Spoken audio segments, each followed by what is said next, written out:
Olá pessoal, na nossa aula de desenho de observação e apresentação de hoje, nós vamos falar sobre Ashura. Nosso objetivo é conhecer esse conceito e como é que ele é utilizado, como essa técnica é utilizada. Nossa aula está dividida em 3 momentos. Eu vou fazer uma introdução, explicar o que é Ashura, vou falar sobre os materiais que podem ser utilizados, e em seguida eu vou mostrar alguns exemplos para vocês. O que é Ashura? Nada mais é do que uma técnica para criar luz e sombra, para dar volume para objetos, utilizando linhas, variando aí a espessura da linha, a distância entre elas, a direção. Basicamente é isso, você dá o efeito de luz, sombra, forma, volume, por meio de linhas, alterando as suas características. Quais são os materiais usados para trabalhar com Ashura?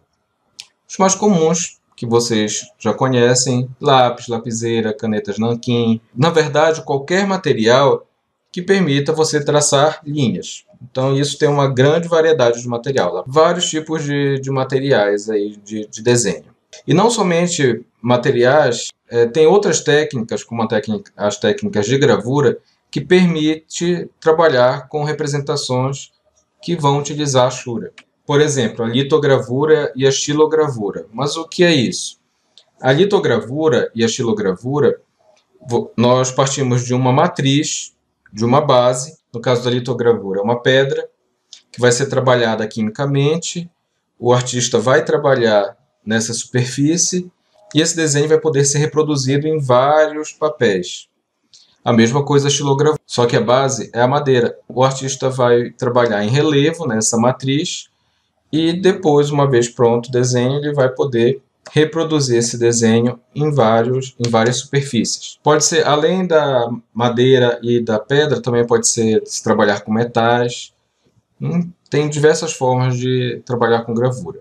Essa técnica da gravura foi muito utilizada e já já nós vamos ver aqui nos exemplos que eu vou mostrar para você, de aplicação dessa técnica. Aqui nós temos essa gravura que representa aquele momento em que o rosto de Jesus foi enxugado. Ele ficou impresso, o rosto dele, a figura do rosto dele ficou impressa na folha em que Verônica foi enxugar o rosto de Jesus enquanto ele estava no caminho para ser crucificado, na Via Crucis. Aqui, às vezes de longe, nós não percebemos muito bem esse efeito aí da Ashura. Mas se nós formos aproximar aqui dessa área em destaque, fica bem claro que esse drapeado, essa dobra dos tecidos dos anjos, onde está mais iluminado, onde está menos iluminado, é por meio desse efeito da Ashura. Então, onde está mais iluminado, nós temos menos linhas, onde está mais escuro, temos mais linhas mais densas que vão se cruzando e vai gerando esse efeito, esse contraste. Aqui nós temos um outro exemplo, um exemplo que ilustra uma passagem da Divina Comédia de Dante, do autor Dante. Essa ilustração foi feita por Gustave Doré e observem a data, de 1857. Na época da Renascença, a imprensa tipográfica foi inventada por Gutenberg. E com isso, os livros puderam ser reproduzidos. E o que ocorre? Os livros, o texto podia ser reproduzido, mas aí como é que as gravuras, como é que as ilustrações iriam ser reproduzidas? Porque antigamente era tudo feito de forma manual, as iluminuras da Idade Média. O que ocorre? A partir dessa técnica que nós conversamos agora há pouco, da gravura, foi possível a reprodução de ilustrações de desenhos em livros, que é o que ocorre aqui. Se vocês observarem, nós temos uma predominância de linhas horizontais, mas temos algumas linhas verticais também. No livro, o personagem de Dante visita o inferno e é essa passagem que está sendo representada, o momento que ele encontra Lúcifer.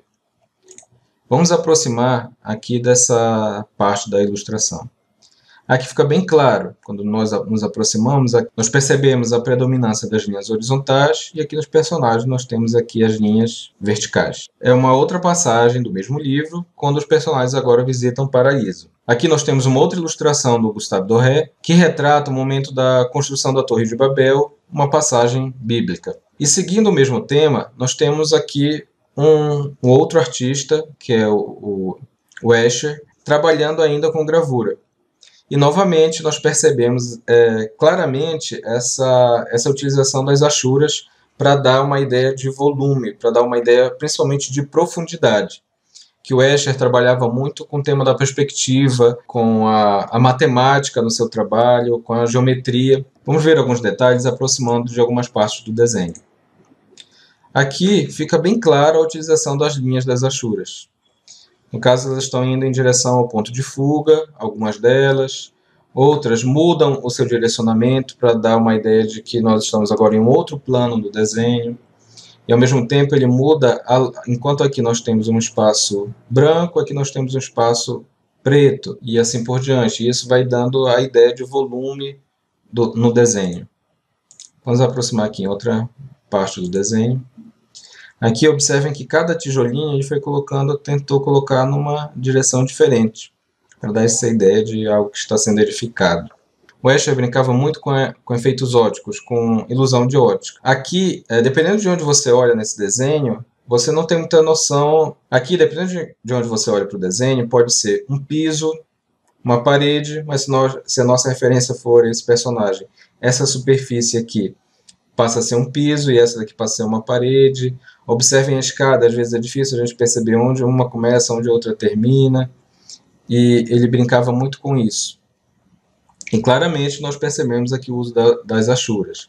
Linhas paralelas que vão mudando seu distanciamento, a sua espessura e dando essa ilusão de volume, luz e sombra.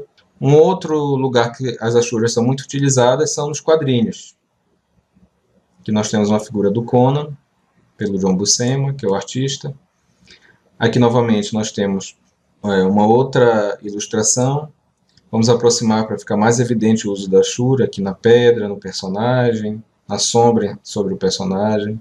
É isso, gente. Nós vimos aqui o que é achura, vimos vários exemplos de aplicação e eu espero que vocês tenham gostado aqui das informações. Obrigado, até a nossa próxima aula.